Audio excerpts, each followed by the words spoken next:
யமுனா நதி கரையோரத்தில் கண்ணாவந்தன் பூங்காவனம்.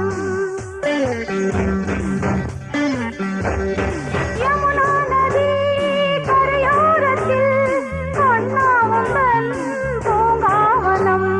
பூக்கள் அங்கே வீசும் மனம், காற்றில் வந்த காதல் ஜுரம். ராத்திரி நேரத்து பூஜையில் ராத்திரி நேரத்து பூஜையில் ரகசிய தரிசன ஆசையில் தினம் ஆராதனை